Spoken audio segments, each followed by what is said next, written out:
Hello students, welcome once again in Shri Shyam study point. और जैसा कि आपको पता है कि ट्रॉपिक मूवमेंट्स के बारे में हम पढ़ रहे हैं, तो प्रीवियस लेक्चर के अंदर हमने पढ़ा था हाइड्रोट्रोपिज्म के बारे में। आज हम पढ़ेंगे थिग्मोट्रोपिज्म के बारे में। तो थिग्मोट्रोपिज्म है, इसको थोड़ा अच्छे से समझ लेना क्योंकि हम आगे थिग्मोनेस्टी भी करने करेंगे।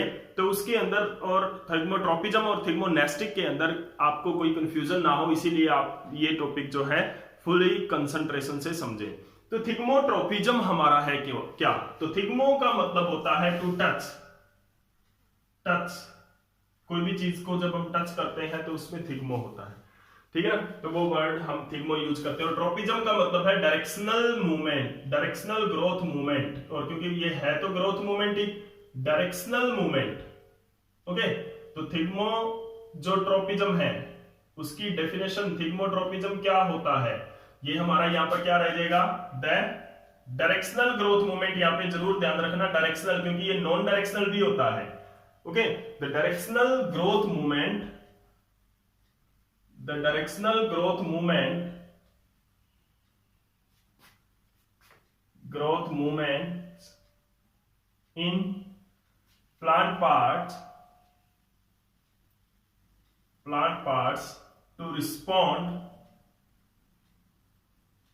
to respond the stimuli of, यहां पे हमारी स्टिमुली क्या है, टच, स्टिमुली ऑफ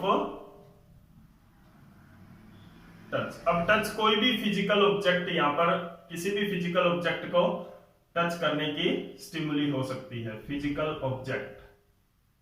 ये जो रिस्पॉन्ड है, ये थिग्मोट्रोपिज्म कौन से प्लांट्स के अंदर होता है, पहले तो ये डिस्कस कर लेते हैं किस टाइप के प्लांट्स के अंदर होता है।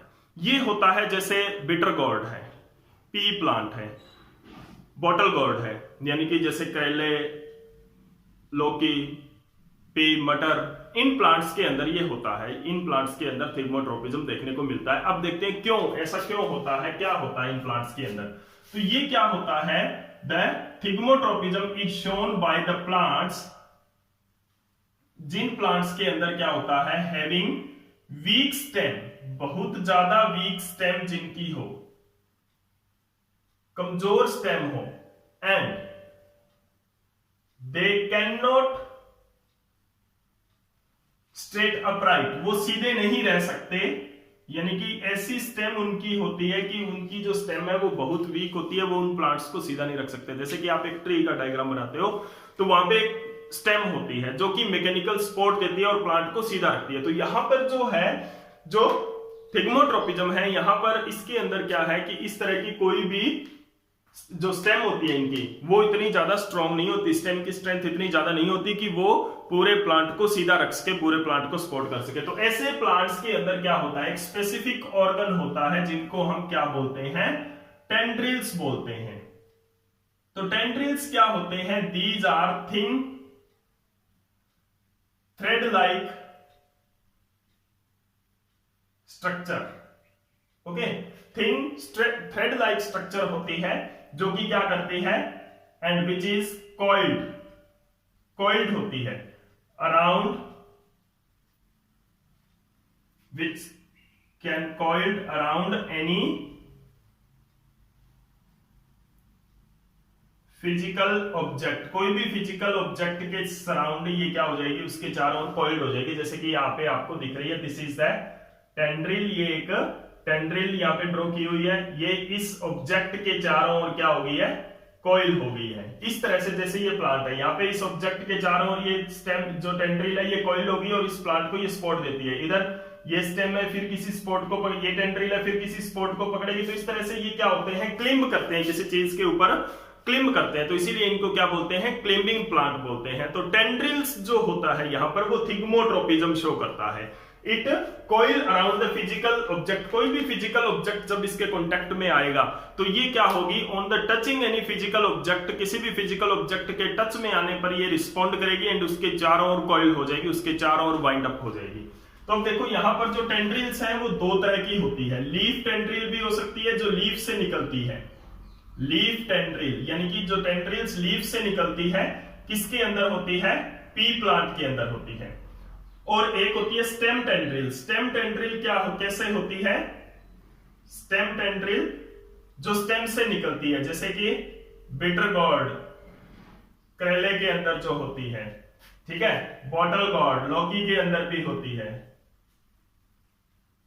ग्रेप्स वाइन अंगूर के अंदर भी होती है, ठीक है ना।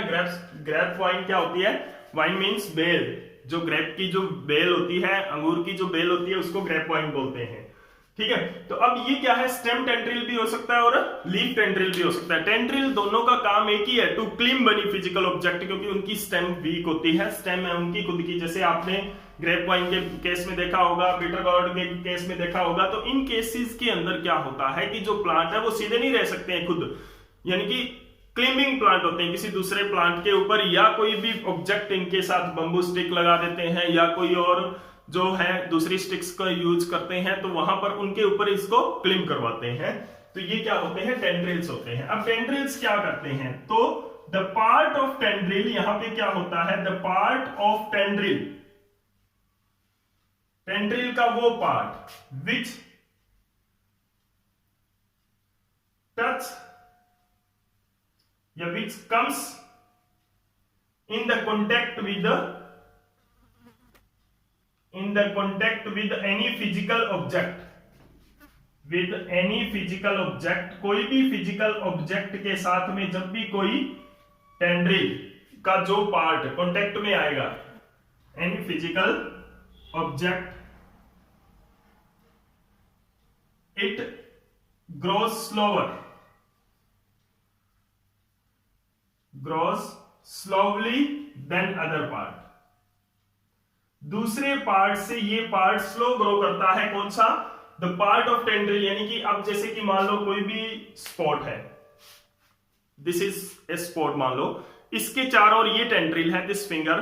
तो ये जो मेरा फिंगर का ये वाला जो पार्ट है, दिस पार्ट, यहां पे जो ये अंदर वाला पार्ट आपको दिख रहा है, ये पार्ट मेरा इस फिजिकल ऑब्जेक्ट को क्या हुआ है? टच हुआ है। तो इससे जो दूसरा पार्ट है, यानी कि ये जो पार्ट बाहर वाला पार्ट आपको दिख रहा है, ये पार्ट ज्यादा फास्टर ग्रो करेगा देन दिस पार्ट जो कि टच किया है इस ऑब्जेक्ट को। इस ऑब्जेक्ट को जो पार्ट, जो साइड टच की है, वो साइड कम ग्रो करेगी, और जो side and slower then other side. इससे क्या होता है?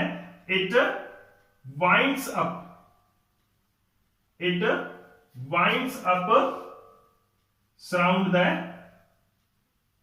ऑब्जेक्ट के चारों ओर ये वाइंड्स अप हो जाता है, यानी कि ये पार्ट, दूसरा पार्ट जब इसके ऊपर जो बाहर वाला पार्ट है, ये वाला जो पार्ट है, ये जब ज्यादा ग्रो करेगा तो it winds up like this, इस तरह से ये इसके चारों ओर ग्रोथ करेगा, ठीक है ना। तो यहाँ पे जो ये टेंड्रिल है, ये क्या होगा? जो ये इसका अंदर वाला पार्ट है, इनसाइड पार्ट, जो क्या है इस ऑब्जेक्ट के कांटेक्ट में आ चुका है। अब ये अंदर वाला पार्ट कम ग्रो करेगा, बाहर वाला ज्यादा पार्ट करेगा, तो इसके चारों ओर ये क्या हो जाएगी?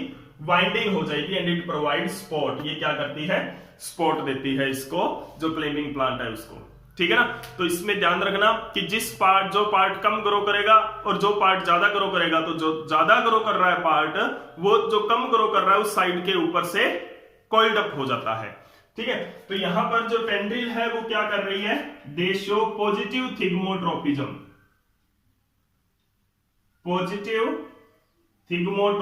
ये पॉजिटिव थिग्मोट्रोपिज्म शो करती है tendrils of the claiming plant की जो टेंड्रिल्स होती है वो पॉजिटिव थिग्मोट्रोपिज्म शो करती है। जैसे कि ये लीफ है, यहां पर आप आसानी से देख सकते हो कि ये किस तरह से इस स्पॉट का सहारा लेके, इस स्पॉट की हेल्प से क्या कर रही है? अपराइट रहने की कोशिश कर रही है। तो ये क्या है? क्लेमिंग प्लांट है, इसके अंदर टच का जो रिस्पॉन्ड करता है, ये सेंसिटिव होता है, टच का सेंसिटिव होता है। जब भी इसको कोई भी किसी चीज को टच करेगा तो उसके चारों ओर वाइंड अप हो जाएगा। उसका कारण क्या है? जो पार्ट किसी भी ऑब्जेक्ट के साथ लगेगा, उसका जो दूसरा हिस्सा है वो ज्यादा ग्रो करेगा, and it coils around the object के चारों ओर ये कॉइल हो जाएगा, उसके सराउंड वाइंड्स अप हो जाएगा। तो इस वजह से क्या होता है? इस तरह की हमें स्ट्रक्चर देखने को मिलती है जो कि स्पॉट देती है। और ये क्या है? It is an example of thigmotropism. इसको बड़ी आसानी से आप समझ सकते हो, कोई भी आपके घर में या आपके खेतों में या कहीं पर भी आपने ऐसे प्लांट्स जरूर देखे होंगे। ग्रेप्स वाइन के बारे में आपने सुना होगा या देखी होगी, बिटर गॉर्ड है, बॉटल गॉर्ड है।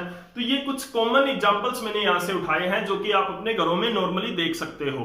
तो इनसे आप आसानी से समझ सकते हो कि किस तरह का जो रिस्पॉन्ड होता है थिग्मोट्रोपिज्म का यहां पर टेंड्रिल्स द्वारा, पॉजिटिव थिग्मोट्रोपिज्म टेंड्रिल्स है वो यहां पर शो करते हैं। तो this is an example of thigmotropism.